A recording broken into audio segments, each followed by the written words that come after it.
If you're relocating to the greater Hartford area and you've done any research at all, you've probably landed on two towns that keep coming up again and again: West Hartford and Glastonbury. And if you're like most of my relocation clients, you're sitting there going, okay, both of these towns seem great, both have good schools, both have nice neighborhoods, both seem like places people actually want to live.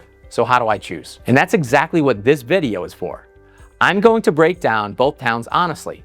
The lifestyle, the vibe, the price points, the trade-offs, so you can figure out which one actually fits your lifestyle. And I'll tell you up front, I live in Glastonbury and I love West Hartford. I know both of them really well, so this is not going to be a puff piece for either one. It's a real comparison from someone who spends time in both every single week. All right, West Hartford versus Glastonbury. Let's start with the vibe, because honestly, this is where most people make their gut decision. Let's start with West Hartford. West Hartford has energy. That's the word I keep coming back to. It's a town that feels alive in a way that's pretty rare in the suburbs. The center, which is the main commercial strip on Farmington Ave and LaSalle Road, is genuinely one of the best town centers in all of Connecticut, maybe New England. You've got places like Max Oyster Bar, Savoy, Harvest, Max Burger. You've got nice restaurants, casual restaurants, Harvest when you want farm to table done right, wine bars, boutiques, a farmer's market, a bookstore. On a Saturday afternoon, it's packed with people who are actually out and doing things. It has a walkability and a density that you don't expect from a suburb. The people who tend to love West Hartford are people who want suburban stability, good schools, safe neighborhoods, nice housing stock, but they're not ready to give up on that urban feel entirely. They want to be able to walk to dinner. They want to feel like they're somewhere, not just somewhere safe. West Hartford also has incredible diversity for a Connecticut suburb. In its restaurants, its residents, its schools, it doesn't feel like one kind of person lives there. And that's rare and valuable. So if West Hartford had a dating profile, it would say something like active, social, great restaurants, walkable, slightly type A, and it loves a good farmer's market. Now Glastonbury, it's got a completely different energy. And I mean that as a compliment. Where West Hartford feels urban adjacent, Glastonbury feels grounded. It's more spread out, more residential. It has a main street that's pleasant but not dense. And then it has farmland, real farmland. Scott's, Belltown Hill, Rob's Farm, orchards and farm stands that become part of your weekly routine. The Connecticut River runs right along the western edge with Riverfront Park and trails that are genuinely beautiful year-round.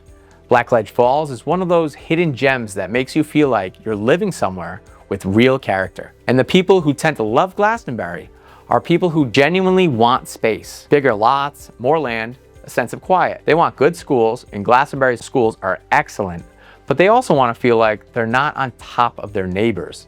They like the idea of driving 20 minutes and being in the woods or pulling over at a farm stand on the way home from work. There's a family-oriented quality to Glastonbury that goes deep. It's the kind of place where kids play outside, people know their neighbors, and the rhythms of the year, fall apple picking, summer Little League, the changing leaves along the river, become part of your identity. Now, if Glastonbury had a dating profile, it would say something like grounded, outdoorsy, great schools, values community, secretly a foodie, needs space. Now, the gut feeling matters, but when families are making this decision, there are two things that always come up next: schools and price. Let's talk about schools first. Both towns are definitely known for strong public school systems. If you're moving here with kids, you're probably in good shape either way. But the numbers tell slightly different stories. Let's start with Glastonbury. As of early 2026, Glastonbury consistently ranks in the top 10 school districts in the entire state of Connecticut, sitting right alongside Fairfield County, districts like Westport, New Canaan, and Darien.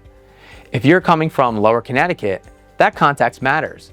You're not trading down. Glastonbury High School specifically earns an A+ from Niche and ranks among the top 15 public high schools in Connecticut. For current rankings, niche.com has detailed profiles. I put the link in the description. For a public school, these are genuinely strong numbers. West Hartford numbers are also solid, and the story is a little different. The district has two high schools, Hall and Conard, and as of early 2026, both consistently rank in the top 20 public high schools in Connecticut, both earning an A grade from niche.com. slightly lower than Glastonbury on the scores, but West Hartford's diversity is a genuine strength that doesn't always show up in those numbers. Your kids are going to schools with students from many different backgrounds, and that has real value. The site's worth bookmarking for your own research: niche.com, US News World Report, and greatschools.com. All three have detailed profiles for every school in both districts. I'd encourage you to take a look yourself, so it's not just the rankings. Read the reviews from parents and teachers and students. Take a look at extracurricular programs, world language, special education services. My honest take, if you're optimizing purely for academic rankings and district-wide scores, Glastonbury has a measurable edge. If you want a strong school system with more diversity and a larger student body, West Hartford delivers.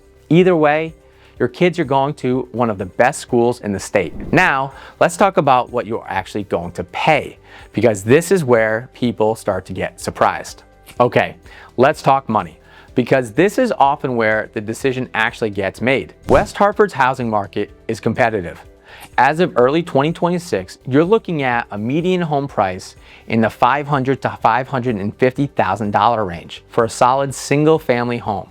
Though the range is wide, there are condos and smaller homes that start on the lower end, and more updated homes going well above that. The closer you are to West Hartford Center, the more you're going to pay. What you're getting for that price in West Hartford is typically a well-maintained older home.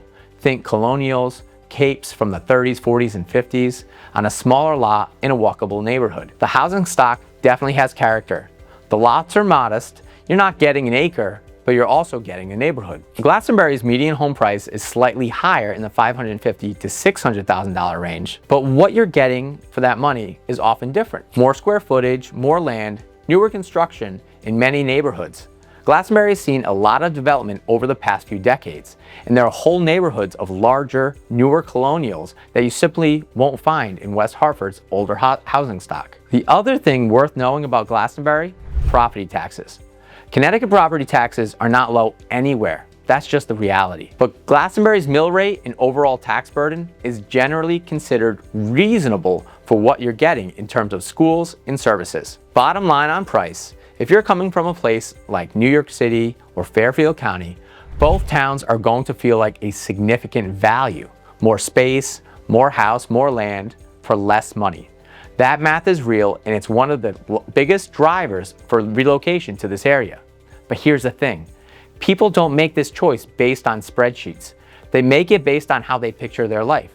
If you want a detailed neighborhood by neighborhood breakdown, what specific streets and areas to look at in each town, that's exactly what my free relocation guide covers. Grab it from the link below or scan the QR code on the screen right now. Let me paint two very different pictures of a typical Saturday for you. Saturday in West Hartford: you wake up, you walk or drive 5 minutes to a coffee shop in the center, you hit the farmer's market, you walk around, run into people you know, grab lunch at Savoy or one of the dozen or so solid spots within walking distance in the afternoon. Maybe you take the dog to Elizabeth Park, which is beautiful by the way, or head over to the reservoir for a run. In the evening, you walk back to the center for dinner at Max Oyster or Harvest. You don't need your car for most of the day. A Saturday in Glastonbury: you wake up, you probably make coffee at your house and take it outside because you have a yard and it's quiet. In the fall, you're probably at Belltown Hill or Scott's with your kids. Or you drive down to Riverfront Park and walk the trails along the Connecticut River for a couple of hours without seeing many other people. You come home, you grill something, sit outside on your deck until it gets dark. Maybe you drive to Brico or Birch Hill for dinner. Or maybe you even go over to West Hartford because it's only about 20 minutes away and Max Oyster is calling. Neither of these is a better Saturday, they're just different. And the question is, which one sounds more like you? The commute picture is always worth touching on. Both towns have reasonable access to Hartford. West Hartford is essentially adjacent to the city, Glastonbury just across the river, about 15 to 20 minutes from downtown. If you're commuting to Hartford for work, both are very manageable. If you're commuting towards New Haven or Fairfield County, Glastonbury's positioning on the south side of Hartford gives it a slight edge. Okay, If I had to draw a line as clearly as I can, choose West Hartford if you want walkability as part of your daily life. You want a town center you can actually use on a Tuesday night. You value something like diversity in your community and your kids' schools. You don't need a big yard and you're okay with a smaller, older home for the trade-off of location and energy. Choose Glastonbury if you want space, you want land, a larger house, a quieter neighborhood. You love the idea of being connected to nature. Farms, the river, trails. It's part of your everyday life. You don't mind driving a few minutes to get to things, and you're looking for a strong school system in a more traditional suburban setting. And honestly, a lot of my clients end up in one town and fall in love with the other. That's kind of the beauty of this region. These towns are close enough that you don't have to choose one lifestyle and abandon the other entirely. All right, before you go, here's today's question of the day. Are you Team West Hartford or Team Glastonbury? And what's making you lean that way? Tell me in the comments. I love hearing what you think, and I can't wait to respond to every single one. Thanks so much for watching. If this video helped, be sure to subscribe. I drop a new video every single week. And if you want to talk your specific situation, be sure to check out my contact details below. You can text me, call me, drop me an email, and I can't wait to help you call Central Connecticut home.